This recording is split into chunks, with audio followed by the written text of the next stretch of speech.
This is TWiT.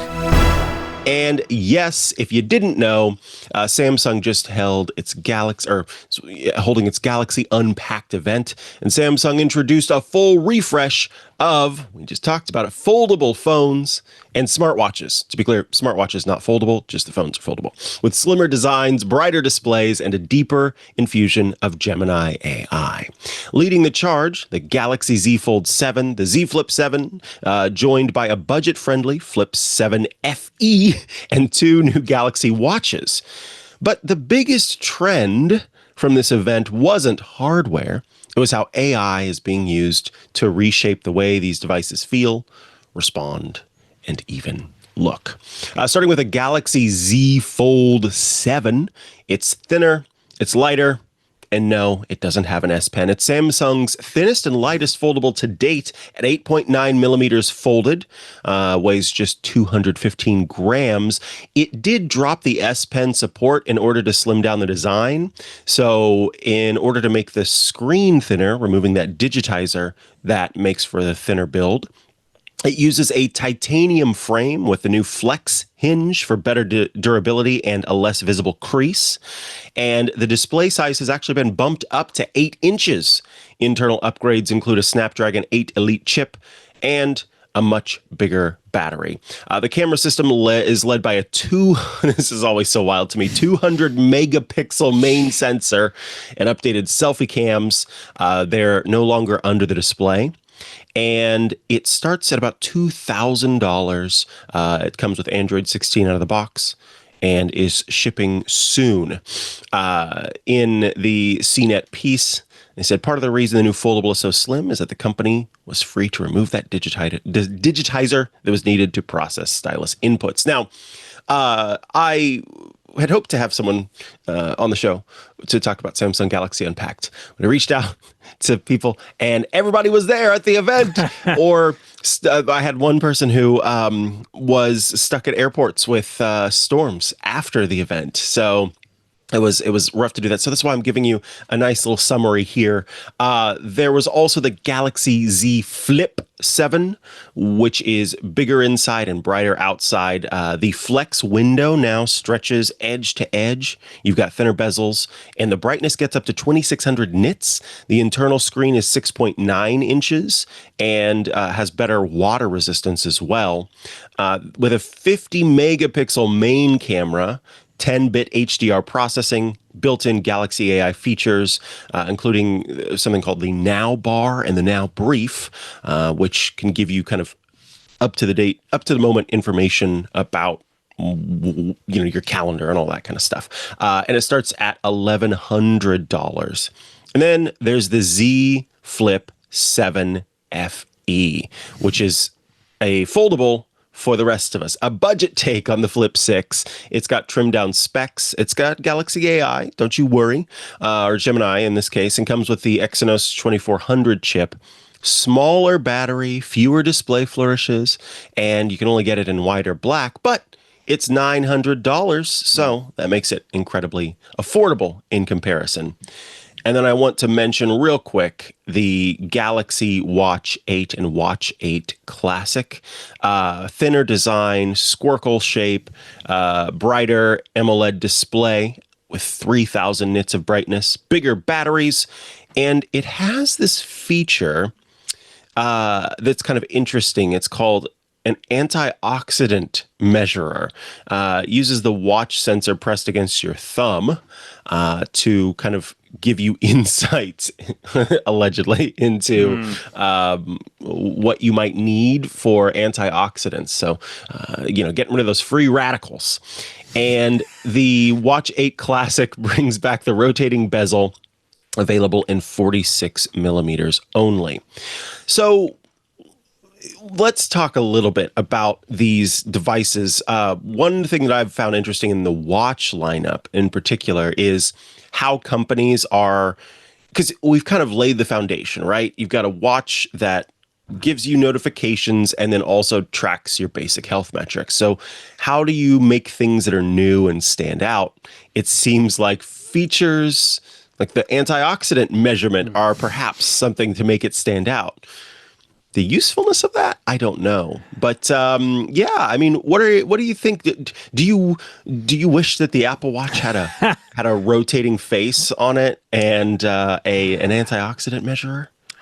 I'm still stuck on the antioxidant measures. Like, I got too many oxidants. That's always my problem. We got to get some antioxidants in there.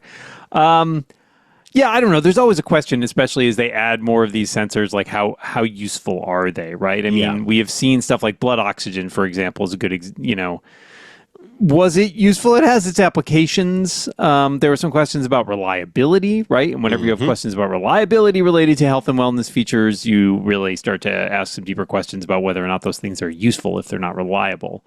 And I think you've seen a bit of a topping out when it comes to people wanting to do things that are potentially more helpful from a health perspective, but are a lot harder, like glucose or blood pressure. Like, those are hard problems to solve when you're dealing with a watch.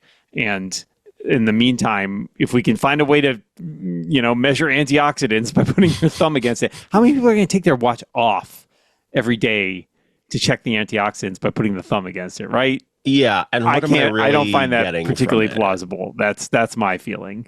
As far as some of the other stuff goes, I don't know, a rotating. I remember when actual watches had like the rotating. I love a little fidget on my wrist. Yeah, it's good. That's a great fidget like spinner thing, but I just don't. I'm not sure how useful that is with a digital watch. Like. In the analog watches, it used to mean something because you could kind of do time zones tracking by like, okay, I'm going to set the offset sort of here, but I'm not sure on a digital watch what that is for. So I think the arms race for smartwatches has gotten a lot harder just because it does feel like there are fewer things to add from sort of a hardware features perspective. It's amazing all the stuff that's already been crammed in there, considering, we're talking about something the size of a watch, obviously, and they have these incredibly complex systems on chips inside of them and all this functionality that's packed in there. But at a certain point, I feel like we've hit a diminishing returns thing where every year it doesn't feel like, hey, we gotta announce a new feature. We gotta have a new thing on our watch. And the answer is, let's cram this sensor in there and maybe people want it.